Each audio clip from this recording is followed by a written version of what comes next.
பார்த்தீங்கன்னாக்கா மார்க்கெட்டில் காலையிலே என்ட்ரி கிடச்சிச்சு. இன்றைக்கி நமக்கு இங்கே பார்த்தீங்கன்னா தெரியும் இது வந்து ஆர்டர் ஃப்ளோ கான்செப்ட்டு.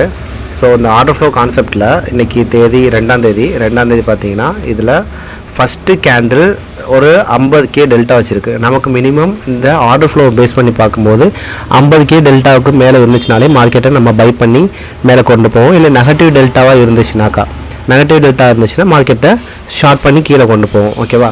சரி, ஓகே. மார்க்கெட் காலையில் நல்லா மேலே போயிருக்கு, திருப்பி டக்குன்னு உடனே கீழே வந்திருக்கு. ரீசன் என்னென்னு பார்த்தீங்கன்னா இந்த இடத்துல அன்ஃபினிஷ்டு பிஸ்னஸ் இருக்குது.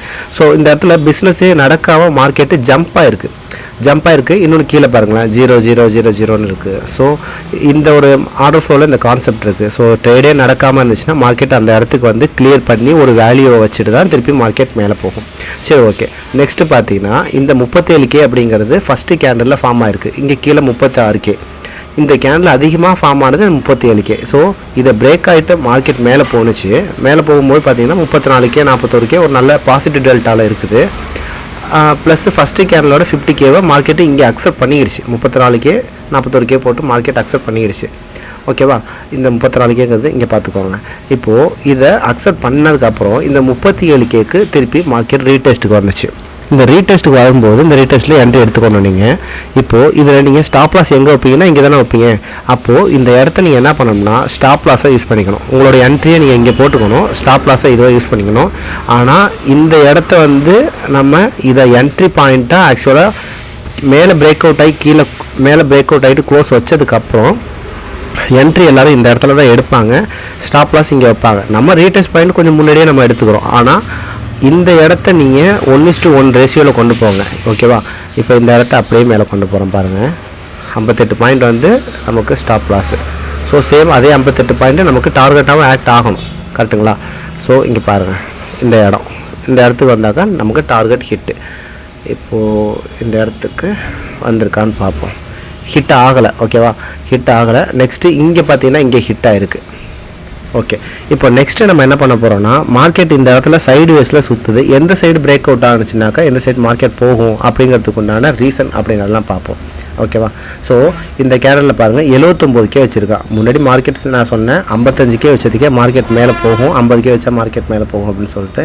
ஸோ இதில் 79K வச்சுருக்கு. இதில் 137K டெல்டா வந்திருக்கு. நல்லா பாசிட்டிவ் டெல்டா வந்திருக்கு.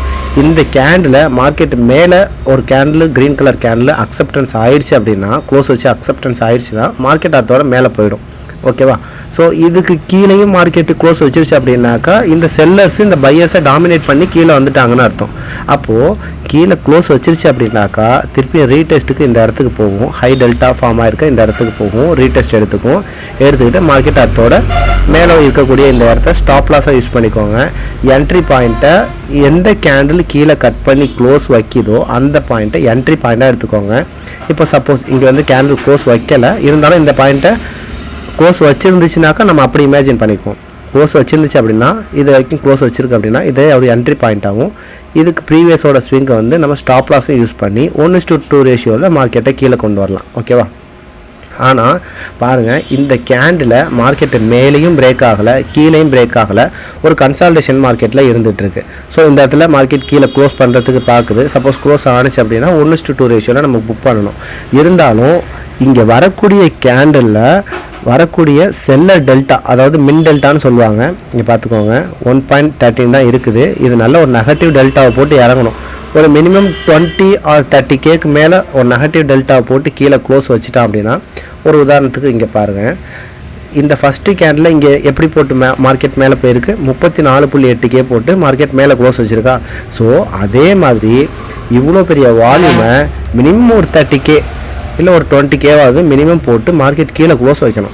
அப்போ க்ளோஸ் வச்சா மட்டும்தான் நமக்கு என்ட்ரி கிடைக்கும். அது வரைக்கும் நமக்கு நோ என்ட்ரி ஜோன் அப்படிங்கிற ஒரு இது தான் நம்ம இருக்கும். ஓகேவா? ஸோ இது வரைக்கும் மார்க்கெட் கன்சால்டேஷனில் இருக்குது. இப்போது ரீட்டைலர்ஸ் வந்து என்ன பண்ணுவாங்கனாக்கா இந்த இடத்துலேருந்து இப்படியே போயிட்டு இப்படியே தான் வந்துட்டு இருப்பாங்க. ஸோ இந்த இடத்தையும் பிரேக் பண்ண முடியாது, இந்த இடத்தையும் பிரேக் பண்ண முடியாது. இன்றைக்கி ஆப்ஷன் டிகே அப்படிங்கிறது ஆகும். ஏன்னா இன்றைக்கி நிஃப்டி எக்ஸ்பீரி. ஸோ இன்றைக்கி பொறுத்த வரைக்கும் இதை பிரேக் ஆனால் மட்டும்தான் ட்ரேடு. ஸோ இன்ஸ்டியூஷன் அப்படிங்கிறவங்க ஆப்ஷன் செல்லரு. ஸோ அவங்களுக்கு டிகே நடந்துச்சுன்னா தான் காசு. இன்றைக்கி எக்ஸ்பீரியை பொறுத்த வரைக்கும் அவங்களுக்கு டிகே ரொம்ப முக்கியம். அதுக்காக மார்க்கெட் இப்படி தான் ப்ளே ஆகுது. ஸோ வாட்ச் பண்ணி பாருங்கள், எந்த சைடு பிரேக் அவுட் ஆகுதோ அந்த சைடு 1:2 ரேஷியோவில் மார்க்கெட் புக் பண்ணிக்கலாம். Okay bye, thank you friends.